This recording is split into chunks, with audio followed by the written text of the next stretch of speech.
Sir, kamusta po yung voting experience ninyo, sir? Okay, mabilis. Mabilis, sir. Bumoto po ba tayo last election? Kung ikukumpara po yung last 2022 sa ngayon, ano po yung masasabi niyo? Mabilis siya. Salamat, sir. Panoorin lamang po natin kung paano yung mangyayari kapag nagpasok na ng... Sige. Ito po pwedeng paharap, pwedeng patalikod, pwedeng pabaliktad, talikod. Huwag lang patagilid.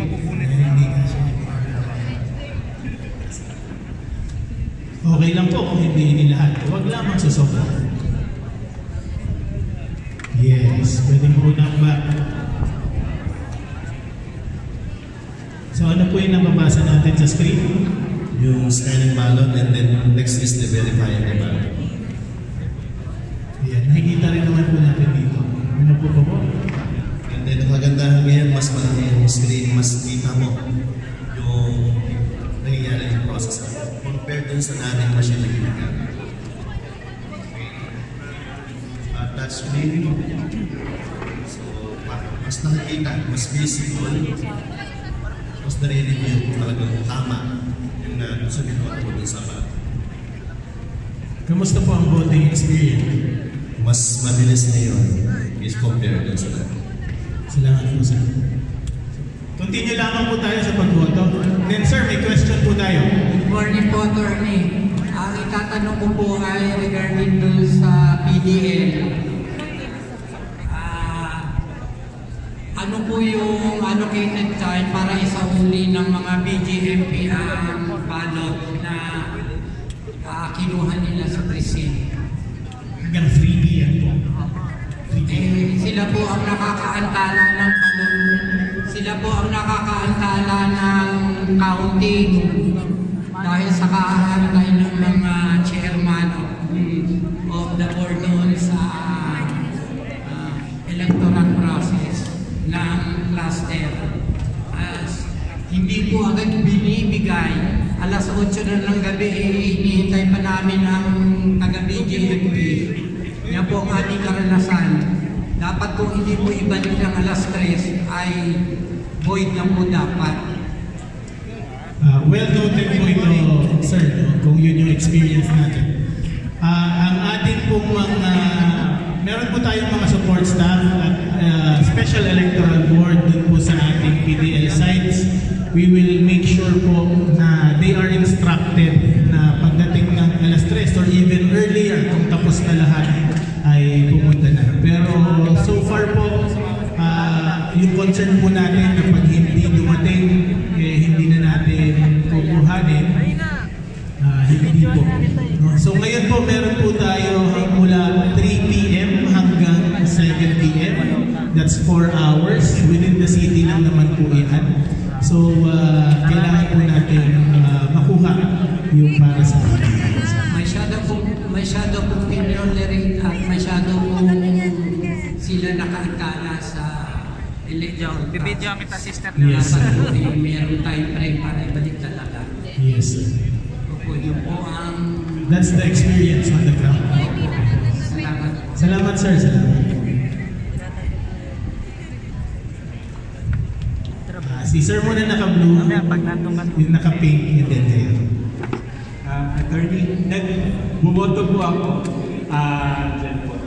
Para mas user-friendly po yung ginagamit nating machine. Tapos po yung magkakatulong po yung scan na nakikita ko na ito talaga yung naboto. Yan. Tapos sinubukan ko rin po yung 1/2 tsaka yung kundok na boto. Nabasa naman po. So, tapos mas siyang presentable po kaysa nung nakaraan. So maraming salamat na doon sa adjustment para doon sa machine. Ang tanong ko po, attorney, para sa mga volunteer kasi namin na PPCRD, karamihan namin problem, lalo na paggabi, medyo konti na lang po kami. Kaya may isang volunteer na 5 presinto yung pinupuntahan. Tapos may experience po kami na ayaw kami bigyan ng kopya ng chairman kasi hindi daw po kami kilala. Kahit na nagbibigay kami ng ID tsaka ng letter ng appointment namin, tas alam naman ng principal. So ayaw kami bigyan yung copy ng PPCRD. Ang binibigay sa amin minsan yung kopya sa 30 yung after transmittal. Supposedly dito po ang kopya namin yung bago mag-transmit. So, tas meron pa po rin kami experience, inaaway kami kasi makulit daw po kami ayaw na. Pero ano po, attorney, meron po magkagawin din yung public para masigurado na yung mga chairman, alam nila yung existence ng PPCRB, ano yung purpose ng PPCRB, na nandito naman kami para tulungan sila, hindi naman para awayin sila. Pero tingin nila sa amin minsan, kami yung nanggugulo sa system. Sige sir. Actually, very timely po yung concern ninyo. March 3. March 3 po start po namin i-train yung mga electoral board ng buong Laguna. No? So, i-release po namin yung concern po ninyo. Bibilinan po namin sila to work harmoniously with the PPCRB. Yun lang sir. Salamat. Good morning po. Meron para po separate na room for PWD and mga old na hindi naman po makaakyat. Yes sir. So meron pa rin po tayong ganyan. Actually, dalawa yung type nila. Isa po is if the person with disability during registration ay ipiliin po nila yung accessible polling place or yung APP. No? So, meron pong special polling place, no? Accessible polling place as registered, yun pong ating mga persons with disability.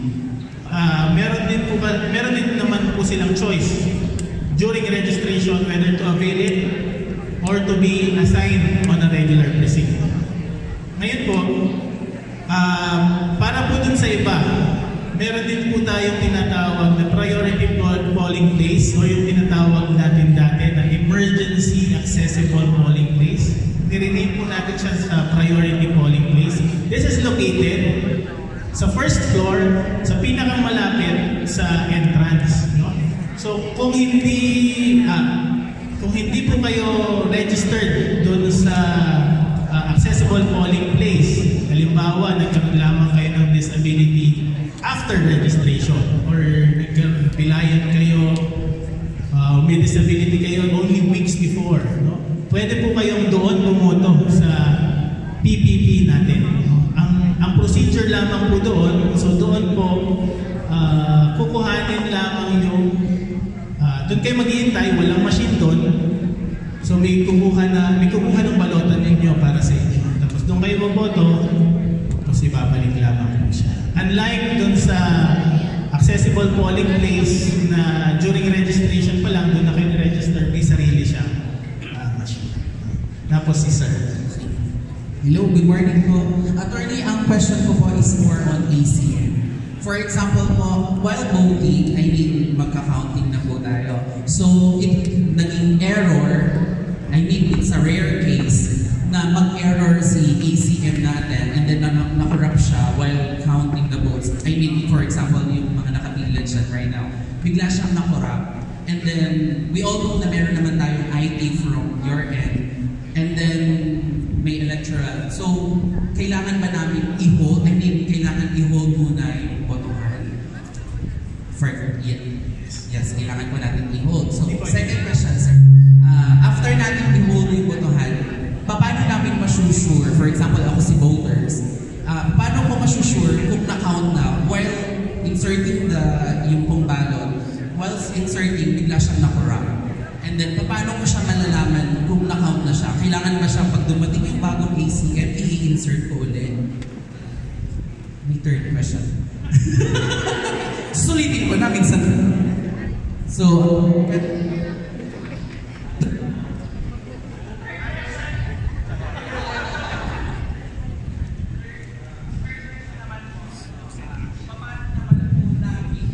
paano naman namin siya masusure, I mean, paano namin siya ma-check kung yung voting namin, pa sa kabila at hindi na isasama din sa kanila? Thank you. Very good question. No? Actually, yun nga.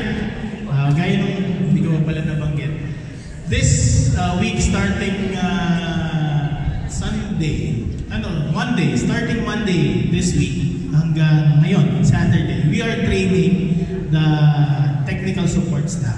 Nandiyan kami lahat ngayon sa Los Baños. Buong Laguna po yan.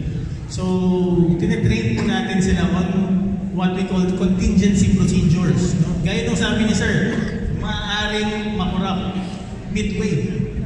So, very rare chance pero pwedeng mangyari. So that's why we have put into place contingency procedures. And isa yan sa tinuturo namin this week. And on the start of March, dun sa electoral board, ituturo din po namin yung contingency procedure. Now, yung specific concern na yan, na-discuss po yan. So this is what will happen. Corrupted. Actually, hindi natin alam kung ang corrupted is one of the USBs or the machine itself. No? Ang unang gagawin po is for the electoral board to declare to everyone na may maling nangyayari. It will be written in the minutes. They will try to resolve it. If ma-resolve nila, well and good.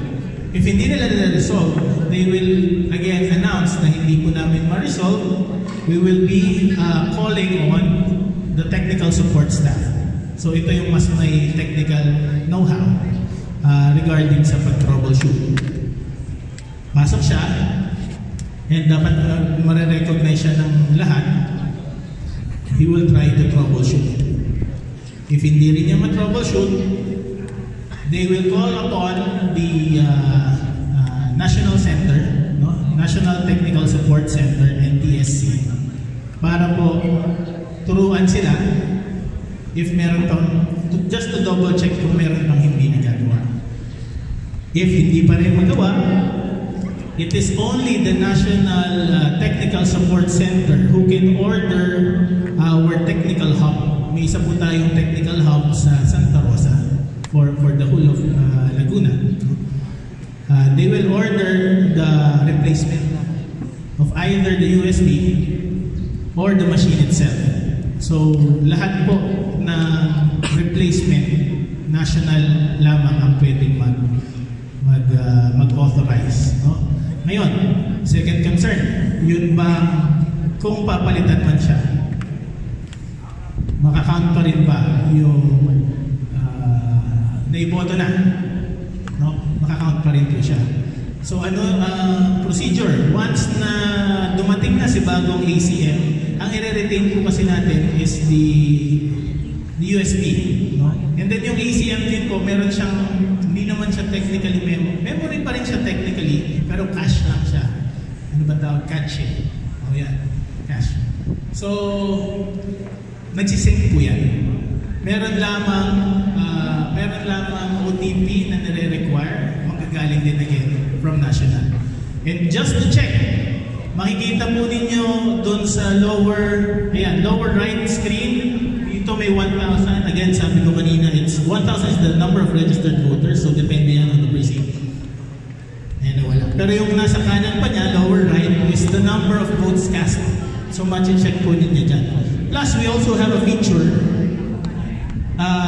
ballot check,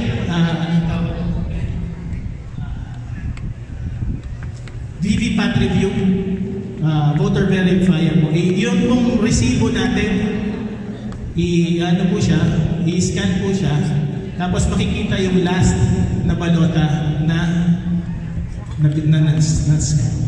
if hindi po tayo kumbinsido, yun pong mismong balota, ipapasok po natin yan. Kung yan ay nabasa na before, i-reject yan. Kung hindi pa yan nabasa before, tatanggapin po yan. Number 3, wala na. Okay, sige po. Salamat po. Yes, sir. Yeah.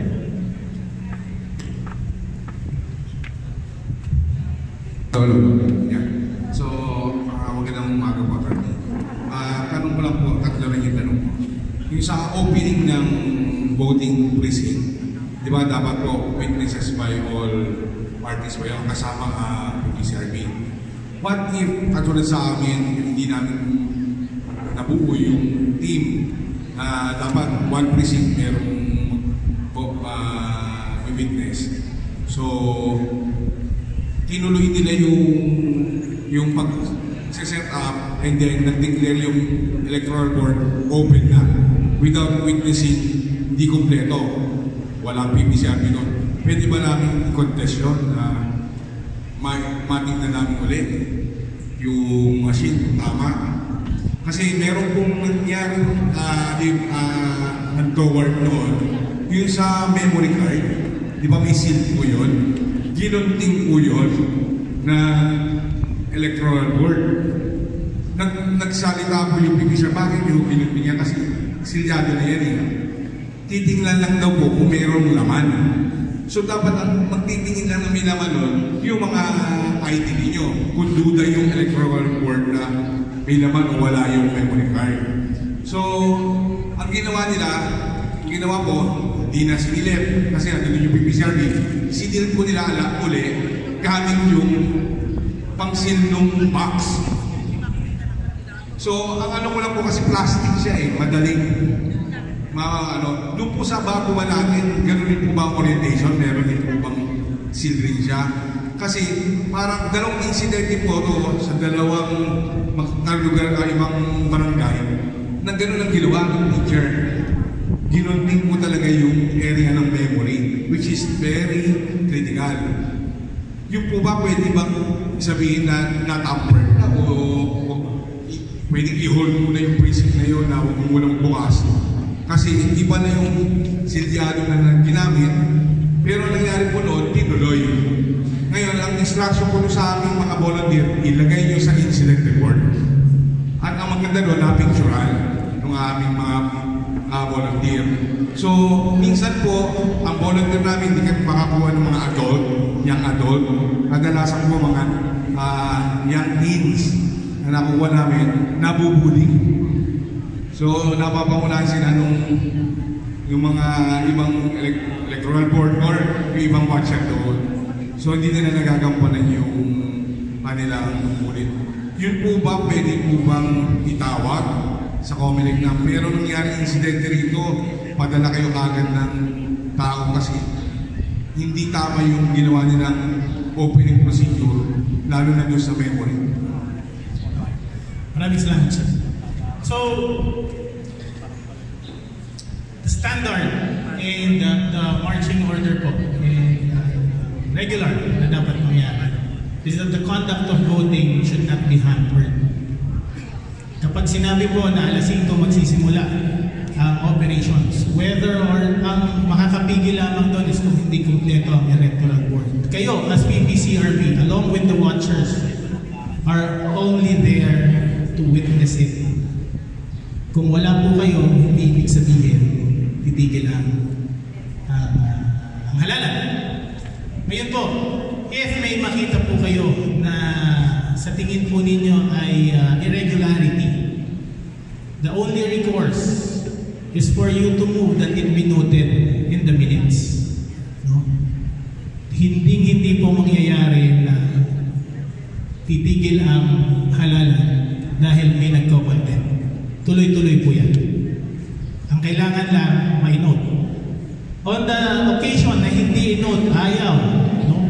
You are allowed to video record picture. Lalo na, kaya nga ini-encourage po ang PPCRB at LAMFREL na nandoon para rin may third party, hindi lamang ang Comelec, may sole na say on election day. No?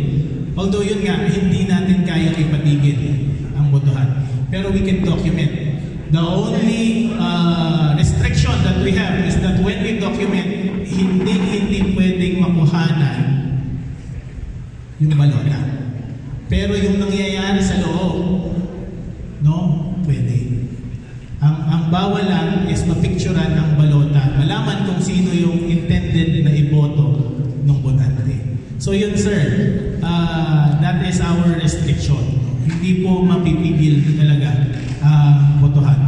Pero what is important is that merong reports. Pinakamahalaga, may isama sa minutes. Kung ayaw pa rin talaga isama sa minutes, makulit si EB. May sariling report si PPCRB. Papaimbestigahan po mismo namin yung amin po electoral board. Yes, sir. Follow up. Ano po? Doon po sa ER, election return, di ba, dati po dalawa hinihintay namin. Kasi kami rin po ating kumukuha sa NAMPREL.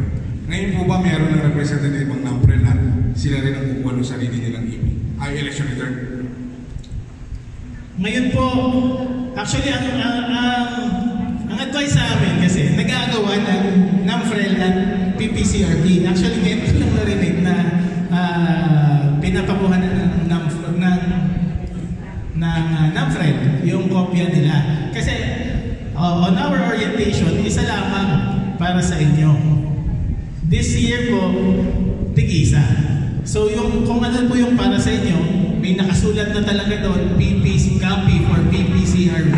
So hindi na po mawawala yung kopya ninyo. Hindi na mag-aagawan si PPCRB tsaka si NAMPREL. Yes, sir. Good morning po. Ikaklaro ko lang po, during election, allowed po ba na mag-video yung mga watchers sa loob ng precinct? And yung isa po ay before mag-start yung election, yung preparation po, kami lang po bang PPCRB at NAMPREL ang pwedeng mag-video at mag-photo? O kasama din po yung mga watchers? Lahat po pwede. Lahat po pwede. Pero, we always listen to the electoral board. No? Kasi the electoral board, sila po in charge of making sure that there is order in the polling place, in the voting area. Kung sa tingin po nila ay nakokompromiso yung secrecy na balota, they are empowered to have you taken out of the polling place. No? Especially, well, PPCRB hindi naman kasi nga political naman tayo. Pero kung watchers yan, tapos ganyan yung ginagawa, mas magkakaroon ng problema po. No? Again, allowed po yan as long as hindi nako-compromise yung secrecy ng balota. Then last po, during the last election po, yung ating electoral board, sa our experience, hindi ho nila alam yung gagawin nila after magbilangan. Yun po yung naging reason kung bakit po naging matagal yung result na nangyari po sa area namin, na kami pa po yung tinatawag ng PPCRB, which hindi naman kami trained para sa ganung pagkakataon. Then, ang nangyayari, maghahanap pa sila sa ibang presinto na tapos na teachers na mapagtatanungan. So, sana po yung ating electoral board maging well-trained po kasi lalo pong tumatagal, nung aabot na nga po ng huling bilangan sa canvassing na, hindi pa rin tapos yung presinto. Yun lang po yung naging concern namin sa electoral board. Salamat. Totoo po, nangyayari po talaga, no? May mga reports pa nga po na yung ibang mga reports tsaka paraphernalia na hindi dapat naisisil sa loob ng balota, sinasama dun sa loob ng balota. Pag kailangan na namin sa canvassing area, problema pa. No? So, it all boils down to training. No? This March nga po, magkakaroon ulit kami ng training. And we can only do so much. Nagkakaroon din po ng nakadepende din talaga sa teacher, kung makikinig dun sa aming training. Pero po, so far, ang nagiging procedure po namin kapag may reklamo, in the previous election, yung tungkol sa isang electoral board, may reklamo na hindi alam yung ganito, hindi alam yung ganyan. As much as possible, iniiwasan na po namin i-reappoint. Pero as regards dun sa training, we can only do so much. Pero again, ang kaya ko lang po i-commit sa ngayon is that we will re-echo this pagdating ng March dun po sa ating electoral board. Good morning po. Sandali lang ma'am. Yes, sir.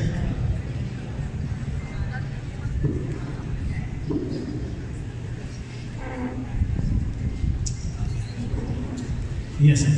So, that's a very good suggestion. No? So, actually, in-orient naman namin sila. Pero yun nga, kung may printed out na guide, the better. So, kung hindi mo alam ang gagawin, balik ka sa manual. Salamat, sir. Yes, Morning po. Ang concern ko lang po, ang PPCRB volunteers po ba ay pwede po bang mag-stand ng third member in case of emergency? Kasi po, last barangay election po, isa po sa PPCRB volunteer po namin, nag-serve po as third member, yung nagtatandos. Kasi po, nagkaroon po ng hypertension yung third member. Tapos, nag-round po ako within the polling precinct.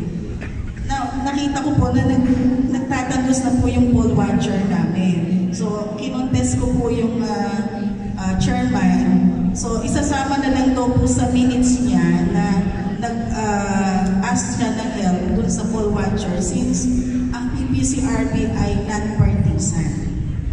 So, okay po ba yun? Well, kapag po ang isang electoral board ay hindi makakapag-serve on election day, meron po tayong reserve. Pero yung reserve na po yan, nanggagaling po yan sa Philippine National Police.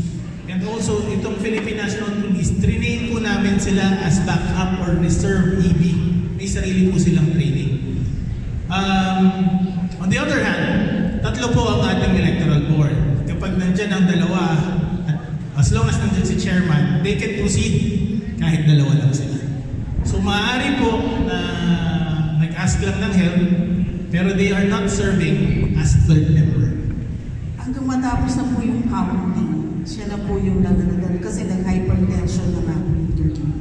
Yes, pero supposedly they should not be serving as third member. Pero agreed naman po yung mga watcher po ng mga partisan na nag-agree sila. Nag-agree po naman. I think wala naman itong magiging problema doon. Lalo na naman, nanggaling po sa inyo, sa PPCRB or sa NAPFRED. Okay lang po. Basta po hindi partisan. Pero technically, they are not third member. Baka the electoral board just called upon them. Yeah. Thank you po. Good morning po, Attorney. Sa senior citizen, although mayroong allocated time para sa kanila 5 to 7 in the morning, ano po, and still be accommodated pagka halimbawa hapon na sila dumating, tanghali na. Yes, sir. Continuous po yung ating special lane para po sa senior citizens, persons with disabilities, tsaka pregnant women. Another one, may na-mention ka kanina na mayroong manual sa isang special polling place ay mayroong manual dahil walang machine, ililipat doon sa kabila. So magkakaroon ngayon ng pagka-transfer. Hindi ba makakaroon ng sa pagka-transfer? Tao po ng COMELEC yung magta-transfer dyan. So they are advised to keep the secrecy of the ballot and all. So hindi po yan, non-partisan din po yung mga natin. Ang tawag natin ay support staff. Support staff po na. So usually, how many ang distance sa pagta-transfer niyo? Sir, again, dalawa po yung types ng po natin, ng special na polling place. First is yung accessible polling place na tinatawag, which during registration pa lang, pipiliin na ni person with disability na, yes, dito ako boboto sa accessible polling place. Kapag yun yung pinili niya, dedicated sa kanila yung polling place na yun. Pagpunta nila doon sila boboto, may machine doon, the works. No? Meron din tayong tinatawag na PPP. Dati ang tawag doon, EAPP, Emergency Accessible Polling Place. Ngayon, ang tawag po natin ay Priority Polling Place. Ito po para doon sa mga, basically, hindi na makakapunta kung saan sila registered na bumoto. So kung hindi sila makakapunta doon, meron pong area dedicated sa kanila na halimbawa, madaling matanda na, madaling hapuin, dito na lang kayo sa may bukana. Pero yung balot nota po kasi ninyo, doon manggagaling kung saan kayo rehistrado. So kukunin po yan. Within the school lang po yan, sir.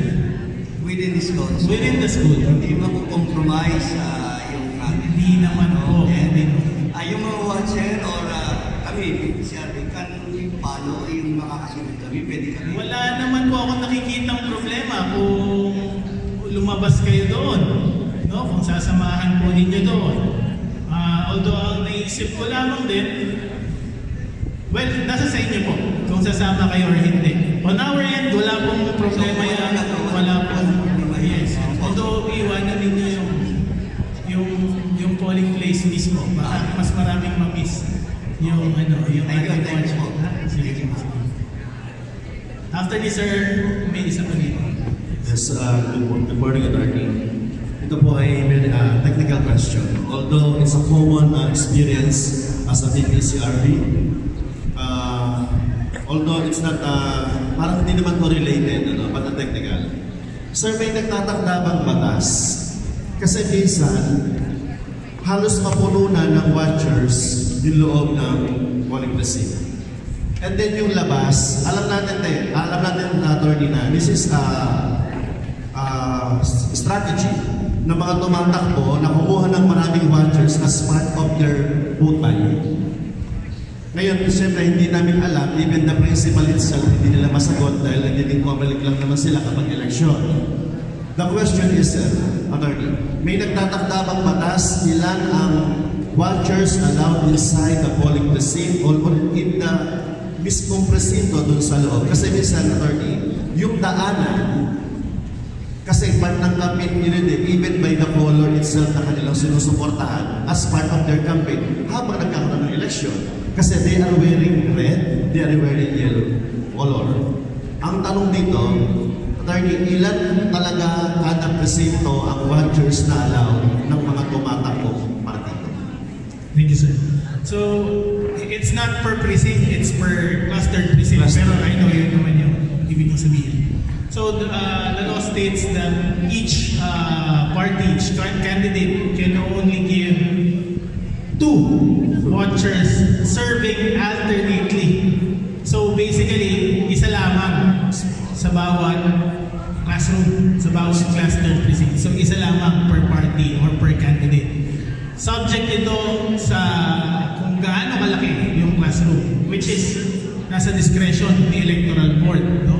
If hindi kasya, ang ipaprioritize po dyan is the majority party and the minority party. If meron po tayong magkuha ng more than 2 watchers serving alternately, that is an election offense. At pwede po natin kasuhan yung mga kandidato po na gumagawa po. Tanong sir, as a PPCRB, ano yung pwede namin gawin ng pag nakita namin na halos hindi na makaboto yung tao dahil sila na mismo yung nasa daanan, siksikan at totoo mo na nangyayari po ito sa mga botohan po ba? Ano po yung pwede namin gawing hakbang? Notify the electoral board para po sa loob ng presinto and its immediate ng classroom and its immediate vicinity. If sa buong paaralan, pwede naman na dumirekta na kayo siguro sa DESO, yung DepEd Supervising Official, kasi siya naman ang in charge dun sa buong voting area. No? So, yun po. If wala pa rin po talaga, kailangan lang po natin siguro i-document siya. Lalo na kung sinasabi ninyo na yung watchers more than 10. More than 10. Yes. Yeah. Actually, bawal din naman talagang tumambay doon. No? I-document po natin, sabihin po natin sa COMELEC, we will prosecute. Pero tulungan niya lang din po kasi kami. Kasi minsan po, nagre-reklamo on election day, pero kapag nagkakasuhan na, pag kailangan ng humarap sa korte, nawawala. So, document po natin ang mahirap. So are we allowed to unlock a documentation kung gagawa kami ng protest against those? Yes, sir. Again, yung documentation, ang prohibition lang, huwag ma-violate yung secrecy ng balota. Yes. So ito naman po ay pinila para kay Attorney Pangkalahatan po. tayo man po lahat ay member of the Church of the PBCRP based on our knowledge and experience. It is better for us to attend always kung may mga ganito, lalong-lalo na dun sa mga bago po na magiging PBCRP. Although we are volunteers, alam natin kung gaano kahirap maging volunteers. Tayo ay libre. Kaya po, ang panawagan lang din po, lalo na sa ibang mga hindi na-attend, paatinin po, lalo na yung mga bata na kasi ang hirap, nilalamon tayo ng watchers ng mga bawat kumakandidato. Si PBCRP kalimitan, pag batang-bata yung kinuha natin, nasusulok na lang po, nag-EFL. Yun lang po. Thank you. Salamat, sir. Also, sir, meron pang taga-Kalamba dito. Taas ng kamay. Ayun, ang daming taga-Kalamba. So, sa atin po, natutuwa naman ako kasi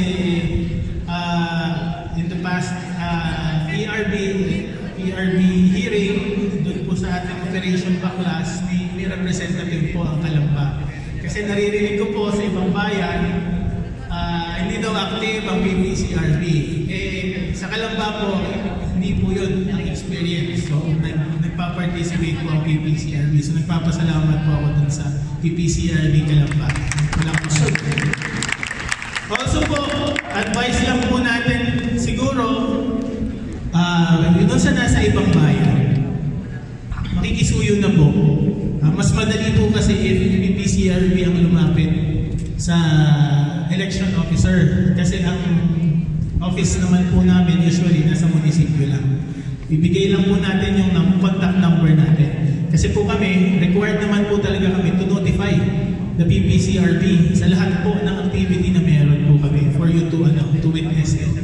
Ang nangyayari po, kung ano yung lumang address, ano yung lumang contact number, yun lang talaga yung kukontakin namin. If walang response doon, as long as we-notify po namin kayo,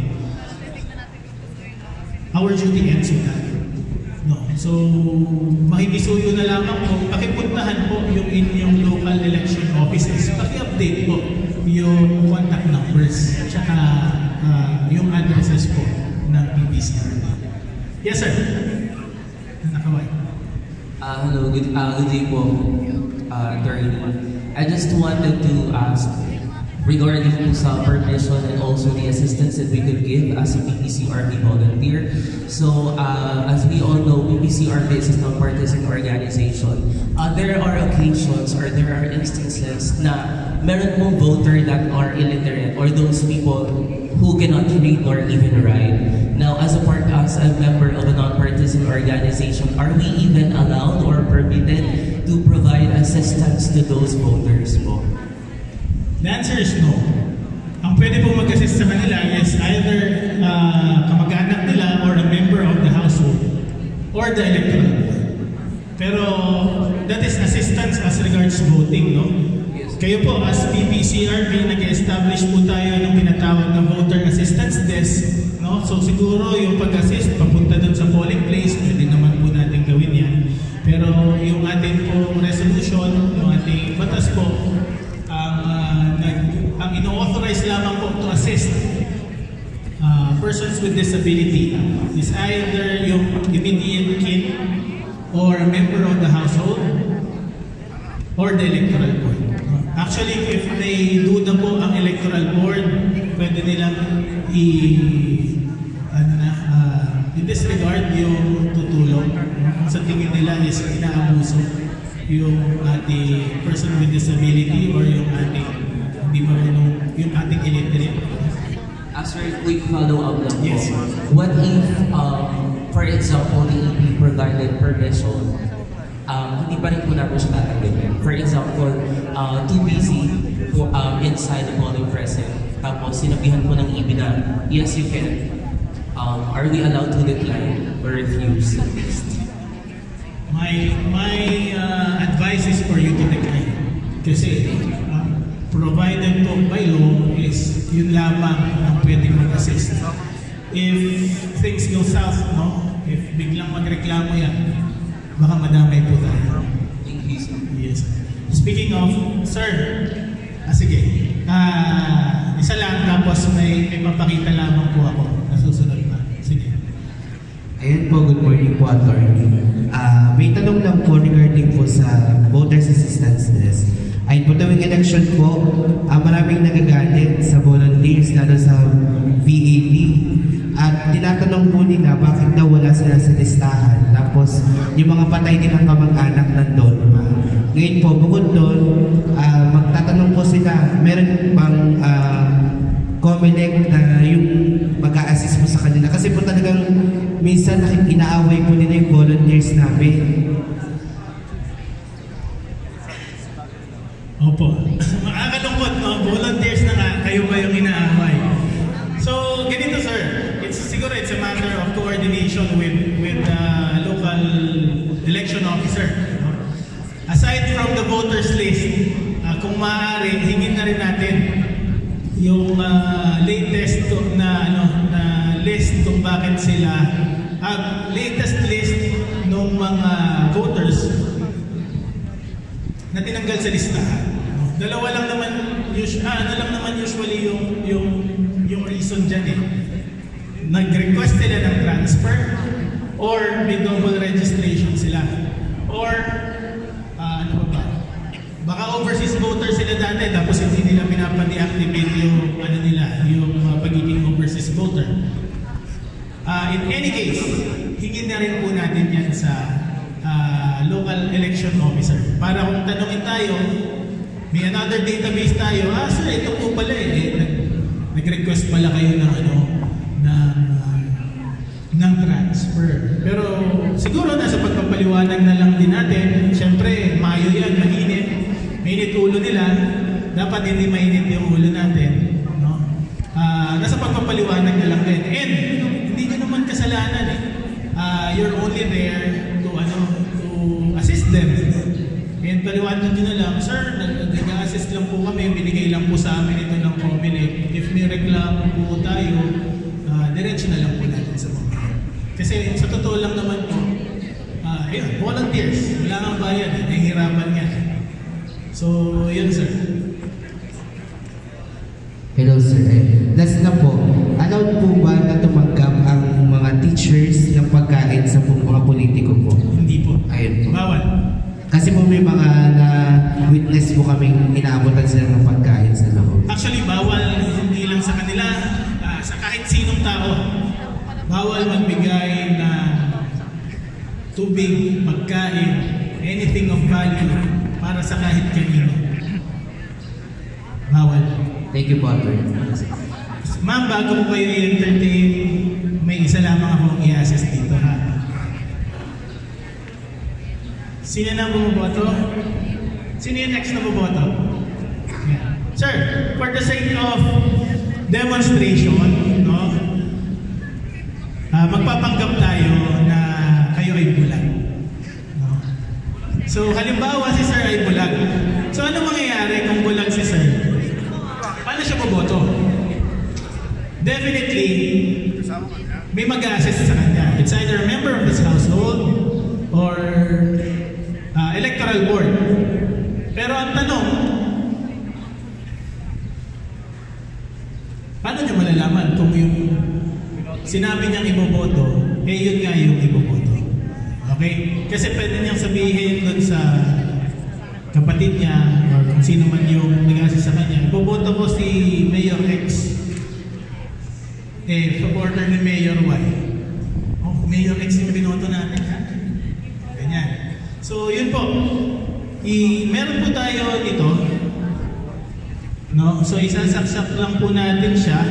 The only time na isasaksak po ito is if meron po tayong blind na boboto. Bakit? Sige. Ipakita po muna natin.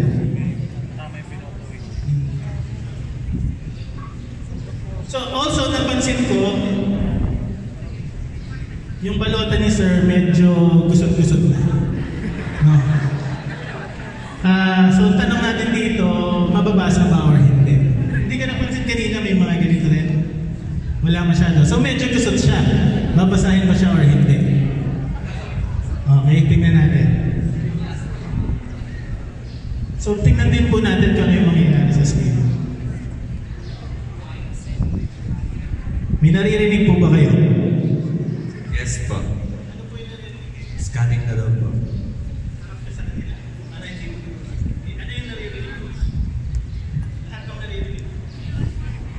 Reprint na po.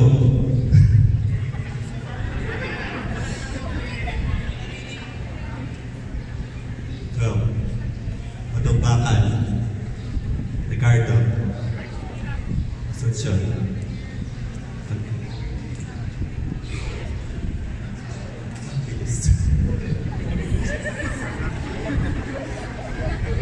Unihan, Santos.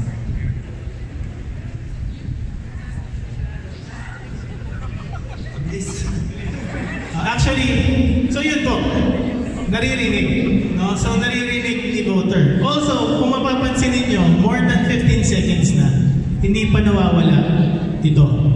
No? So kapag po nakasaksak ang speakers po natin, mas matagal po yan. Katapusin po, binabasa lahat ng kandidato na ibinoto. Same po ang response sa lahat ng sinabihan, ng pin-experience namin yan. Medyo mabilis. Bakit? Kasi so baka pag mabagal naman, magtagal masyado. No? Pero i-erase na po namin yung concern.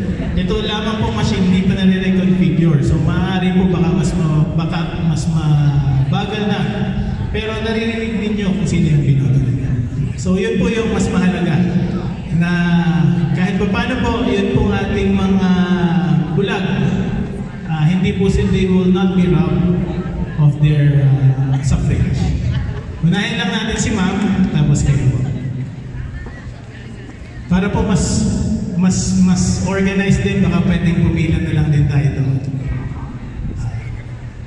Sige, follow up lang ma'am.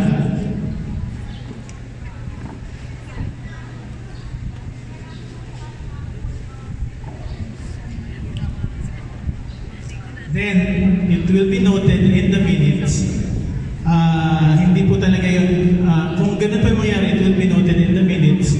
And that's an election offense po, we will prosecute it. Prosecute whoever caused yung problem. Yes, sir. Good morning po, Attorney. I would like to ask po... bago ma'am. So, ano po ang penalty for election offense? Halos lahat naman po na election offense, pare-pareho yan. It's imprisonment, 1 to 6 years imprisonment, permanent disqualification from holding public office, and hindi napapayagang makaboto. So yun po ang penalty for election offense. Yes, ma'am. Ask ko lang po if allowed po ba ang under ng barangay or sa mga tao po sa barangay na maglagay po ng assistance desk? Hindi po, bawal po ang miyembro ng barangay na maglagay sa school, sa polling place. Except for exercising their right to vote. Yes.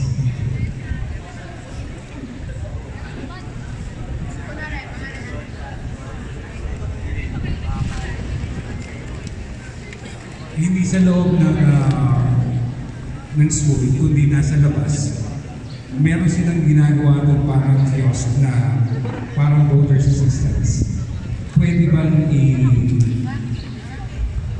i-report saan nire-report yan? Sa loob o sa election office? Sa ngayon po, wala akong nakikitang problema. Kasi ang prohibition po is for the barangay na maglagay sa loob ng polling place. So, in a barangay yung nandun, let's say 100 meters away from the school, meron silang voters assistance doon. Okay lang siya. On top of my mind, sir, wala akong nakikitang problema pa, no? Pero I will double check, no? Also take note, we have a resolution po on Committee on Kontrabigay. And one of the presumptions, pag meron nakikitang pila ng mga tao at nagbibigay ng kahit anong assistance, no, na merong monetary value, that will be a presumption of vote buying. So, mahalaga po para dun sa ating mga barangay, to clear first with their election officer yung rules po natin. Baka kasi yung barangay gusto lamang tumulong, pero since may resolution tayo on the presumptions sa vote buying, baka tamaan sila. No? Baka mamaya may nagbibigay doon ng ano tawag doon? Sample ballot, or may nagbibigay doon ng tubig, pagkain, bawal yan. Bawal yan. At isa ito, meron din yung mga barangay vehicles na naghahawan. Bawal po. So, bawal. Bawal po. Okay. So, since nasa loob naman kami ng polling precincts, so hindi namin siya makikita, kasi nagre-report kami iba na gano'n yung nangyayari sa reported to the election officer, papapuntahan po namin sa PNP. Bawal po yan. Kasama po yan doon sa resolution po natin, 11104, on the Committee on Contrabigay and the abuse of state resources. So bawal po yan gamitin for the election or the defeat of a particular candidate. Thank you. Yes, sir. Hello po, Attorney. Good morning po. Yun po, looking back po sa ating last 2022 national elections, may mga observation po na sabi, mabilis daw po yung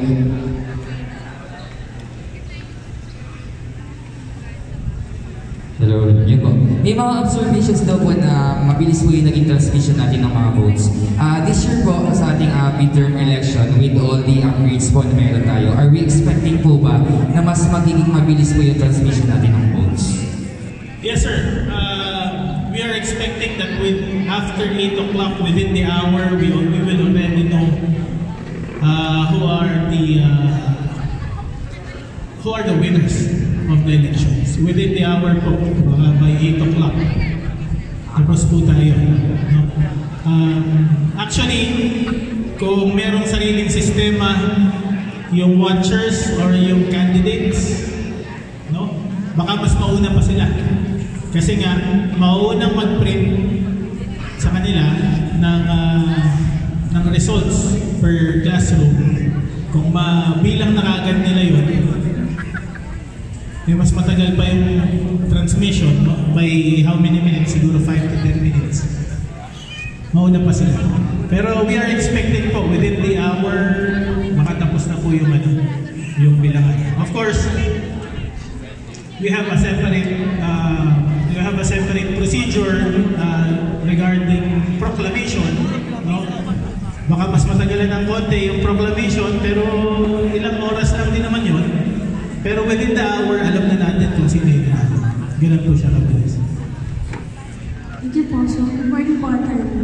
My question po, I just wanted to sign po yung kagandahan na-mention niyo po na feature kanina ng ACM wherein yung po ERs for PPCRV already have the name of PPCRV in them. Kasi po for the past few elections when I started volunteering for PPCRV, lagi po kami nakikipag-agawan ng ERs. Minsan hindi po kami nabibigyan. That's why yung turnover ng ERs po namin, hindi po siya nakaka-100%. So, I'm just hoping na this time, since may pangalan na po siya, mapamigay na talaga sa volunteers ng PPCRV yung para sa PPCRV. My question po is two things. Yung sa electoral board po kasi, there are times na although we are in uniform and we are wearing our IDs, may mga members of the electoral board na mas pinaprioritize yung poll watchers ng mga partisan group na papasukin sa polling precincts instead of PPCRV. As you mentioned po in the beginning of your talk, na we are the recognized non-partisan group for the poll watching po of the coming election. Will that be included po ba in the trainings of these members of electoral board? And how sure are we na hindi na po namin mararanasan yung discrimination na gano'n? Yes, ma'am. So, ano naman po, no? Gaya na sinabi ko kanina, we will have a training March 3 onwards. No? We will reiterate this. And then, mas maigi na rin po, ma'am, for the local PPCRV to coordinate with the local election officer officer. Kung kaya po nating ma-identify na kung sino yung mga watchers natin, we can submit it. Kung kaya rin po, we can work out with the election officer kung saan sila i-assign para ibato na rin po natin dun sa electoral board na ito yung PPCRB, ito yung mga pangalan ng mga kanilang volunteers na ma-assign sa inyong lugar, so papasukin sila. So I think yun po yung pinakamaganda po natin doon. Actually, ginagawa namin siya talaga. We already have the names and we submit it in advance. Kaya lang, during the actual election day, still there are times na hindi kami makapasok. Kami pa po volunteers ng PPCRV ang hindi makapasok. And sometimes, the reason is, crowded na daw po sa loob. So, parang sa amin po kasi, sa mindset namin, since kami yung allowed, we should have priority na makapasok. May prioritization po na nakalagay. If hindi talaga kaya, first is the majority political party and the minority political party. Yun lamang naman po ang the one would take precedence. Ibig sabihin, nasa electoral board na kung sino yung pangatlo. So, hindi naman siguro ganun kasikip kung kayo yung pangatlo. Tama po ba? Sige po, i-ano po natin, ibibilin po natin on March. Yes. Second point is, this is an actual experience ng 2022 presidential election. Hindi po lingid sa kaalaman natin na there are several ACNs na pumalya po talaga during the actual election day. Then what we experienced po, sakto lang po na, ako po kasi yung roving ng time na yun, sakto lang na natapatan na nag-roving ako dun sa area. Yung all watcher po kasi namin is bata po. So, they are, although of legal age, pero since first time voter po, they don't know talaga how to deal with voters na medyo nagagalit. What happened po kasi is yung CDT machine, the electoral board already instructed po. Ang gagawin po is yung protocol. Pagka po parang matitigil siya, so parang bumoto pa rin, pero yung mga yung mga ballot will be filled at the end of the election day. Di ba po yun yung protocol? So, meron pong voter nung time na yun na nagwala talaga siya, tapos nag-video pa siya saying na pati daw po pala mga electoral boards ay nagsama sa dayaan. So, the EB po, kami po sa PPCRV, naipit din po kami kasi may poll watcher namin sa loob. And then we are even tagged na, kanino ka ba? Ba't ka ba nakikialam? And so, when will be the perfect time po ba to have the PNP or someone na to control the crowd na ganun po? Kasi nakakatakot din po na baka lumaki yung gulo kapag ganun po yung nangyari. Sino po kulang ang kutsara? That's a very good feedback po, especially coming from the ground and actual experience po ito. Kapag po mayroong problema sa machine, aside po from the announcement na mayroong problema and then yung procedure na, isa rin po sa dapat sinasabi ng electoral board is the options for the voter. Yung sinabi po natin kanina na they can vote and then iba-batch feed na lang siya at the end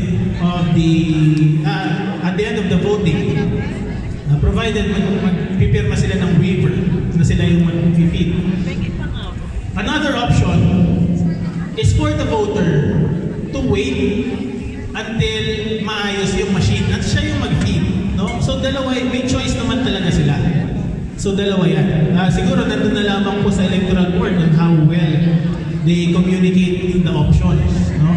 Pangalawa po, and I think na equally important, yung concern po natin sa PNP. During our national convention last year, sinabihan na po kami, mga election officers, to advise the electoral board na naka-ready na yung written po namin, written order sa PNP for them to get inside the polling place. No? minsan din po kasi yung PNP, since they are now well aware na bawal talaga sila sa loob. At kung hanggat walang papel, eh talagang natatakot din po sila kasi nakakasuhan talaga sila ng administratibo.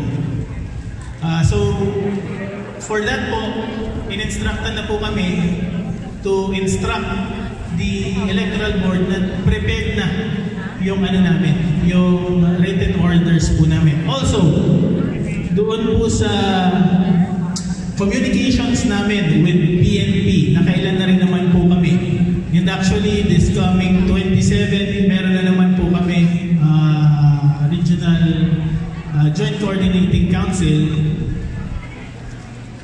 Nililinaw na po namin sa police na kapag there is actual turmoil doon sa loob, pwede na silang pumasok. Kapag may actual na nangyayari na, hindi niya na kailangan maghintay.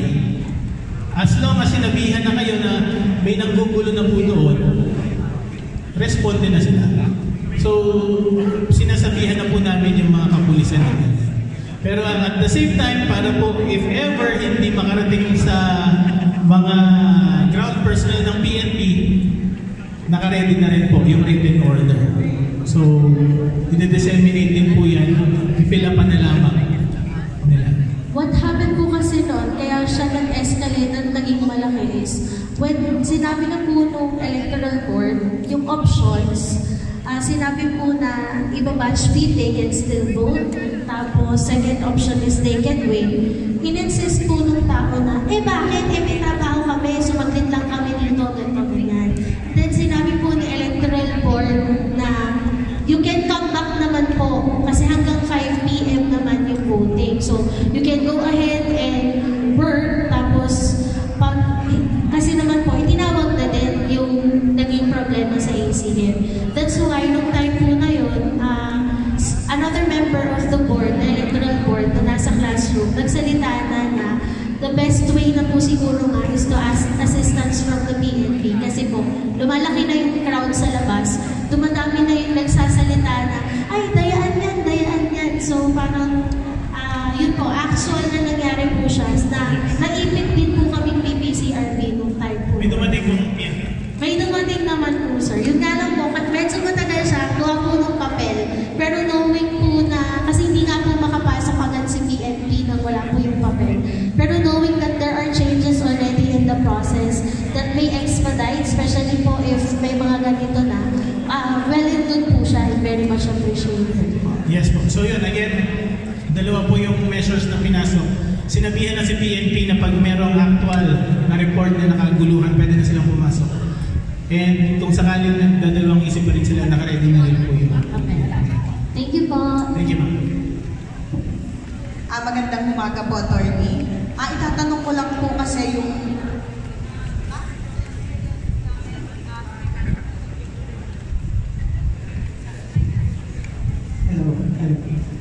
Bali po sa experience namin as PPCRB volunteer last election. Kasi po, meron po kaming mga front desk po sa bawat school na meron po kami sa aming bayan. Kasi itatanong po natin kasi meron po kami yung tinatawag na PCBL na naka sa mga bata sa mga cellphones. So minsan po kasi nawawala po.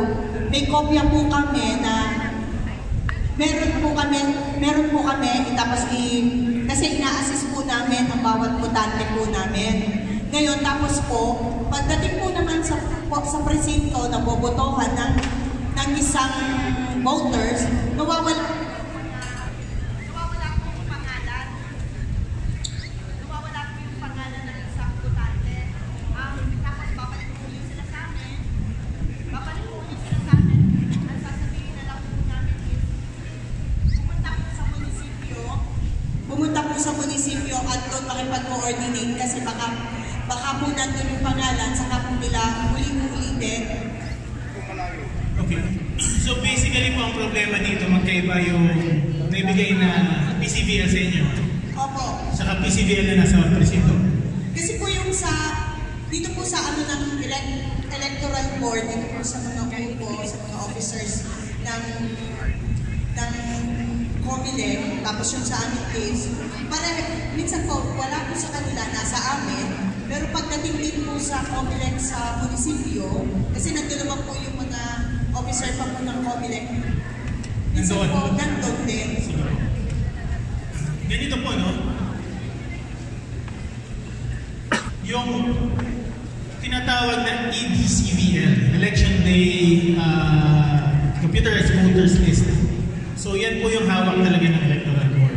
Then may PC, ngayon po, may additional na PCVL with pictures na siyang nakapost doon sa labas ng classroom.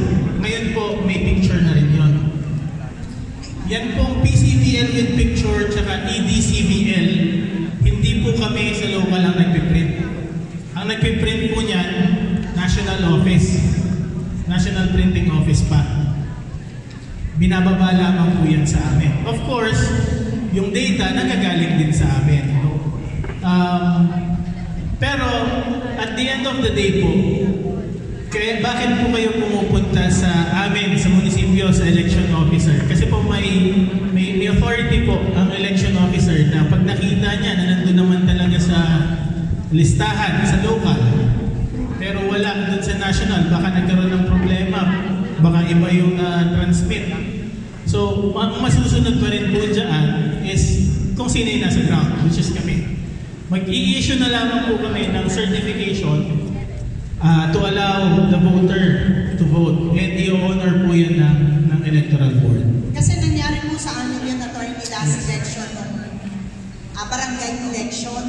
Marami po ang hindi nakaboto. Anong city po kayo? Ay, ano lang po kami ba? Maliit na bayan. Bayan po. Hindi nakaboto. Kasi gawa po na. Kasi po, wala po yung pangalan sa amin. Wala po. May pangalan sa amin. Pagdating po sa